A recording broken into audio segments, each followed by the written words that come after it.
क्या हो गया इस देश में? इस देश में चलते फिरते हैवान बना रहे हैं। अपने देश के लोगों को मारने वाले लोग हैवान होते हैं और इस देश में हैवानियत और दरिंदगी भरने का काम मोदी जी और योगी जी आप कर रहे हैं। और अपने मीडिया के साथियों से कहूंगी, आपके हाथ खून से सने हुए हैं। कि एक वाकई में दिल दहलाने वाली घटना सुबह सामने आई और उसने ये सोचने को मजबूर किया कि ये जो नफरत रोज आपके घरों में परोसी जाती है, टीवी चैनल के माध्यम से, आपके ड्राइंग रूम में, आपके बेडरूम्स में, जहां देखो, व्हाट्सएप के माध्यम से, सोशल मीडिया के माध्यम से, ये नफरत वाकई में इस देश के लोगों को हैवान और राक्षस बना रही है। कहां ले आई है ये नफरत इस देश को?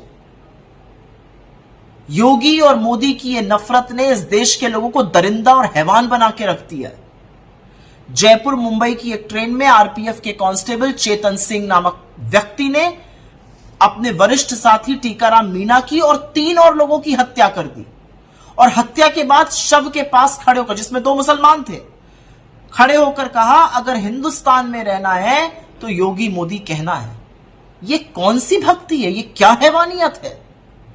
पहले उसने गोली मारी अपने वरिष्ठ टीकाराम मीणा को, उसके बाद मधुबनी के एक व्यक्ति अब्दुल कादिर को गोली मारी, उसके बाद वो पैंट्री में गया, उसने वहां पर एक आदमी को मार डाला, उसके बाद वो दूसरे कोच में गया और जयपुर के एक चूड़ी बेचने वाले व्यक्ति असगर काई की गोली मार के हत्या कर दी। और वहां पर उसने ये कहा कि टीवी चैनल के माध्यम से पता चलता है, वो दिखाते हैं कि पाकिस्तान में आपके आका है और हिंदुस्तान में रहना है तो योगी मोदी कहना है।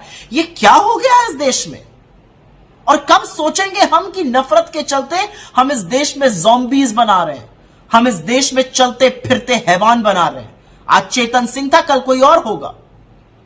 इस पर विचार कब होगा? क्या नफरत से भरा यह देश कभी आगे बढ़ पाएगा? क्या इस कदर नफरत घोलने के बाद इस देश का अस्तित्व बचेगा?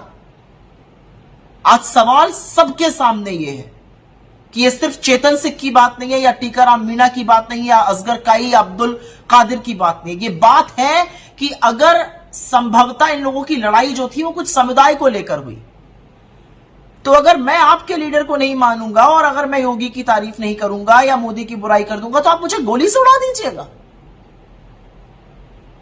अब आप उसको जो भी कह लीजिए, आप कहने वाले कह रहे हैं कि वो मानसिक रूप से परेशान था, तो ऐसा व्यक्ति नौकरी पर ही क्यों था? लेकिन ट्रिगर जो था वो था हिंदू मुसलमान में लड़ाई, ट्रिगर जो था वो हिंदुस्तान पाकिस्तान था, ट्रिगर जो था वो मोदी योगी की भक्ति था। अपने देश के लोगों को मारने वाले लोग हैवान होते हैं और इस देश में हैवानियत और दरिंदगी भरने का काम मोदी जी और योगी जी आप कर रहे हैं। और अपने मीडिया के साथियों से कहूंगी, आपके हाथ खून से सने हुए हैं, क्योंकि इस कत्लेआम में आप भी उतने ही शामिल हैं। ये जो रोज नफरत का बाजार लगाते हैं, याद रखिए ये लोगों की जान ले रहा है। अपनी टीआरपी के लिए जो आपस में लोगों को लड़वाते हैं, वो किसी का घर तबाह कर रहा है। कब सोचिएगा इसके बारे में। नफरत के बाजार में मोहब्बत की दुकान चलानी जरूरी है, लगानी जरूरी है, उसका बढ़ना जरूरी है, क्योंकि लोग मोहब्बत से एक साथ और शांति से एक साथ रह सकते हैं। नफरत करके, घृणा करके, लड़ के, भिड़ के, मार काट करके कभी किसी का भला नहीं हुआ है। इस देश को बख्श दीजिए और आपस में लोगों को लड़वाना छोड़ दीजिए। खबरों में बने रहने के लिए फोरम 4 को सब्सक्राइब करें और नोटिफिकेशन पाने के लिए बेल आइकन दबाएं।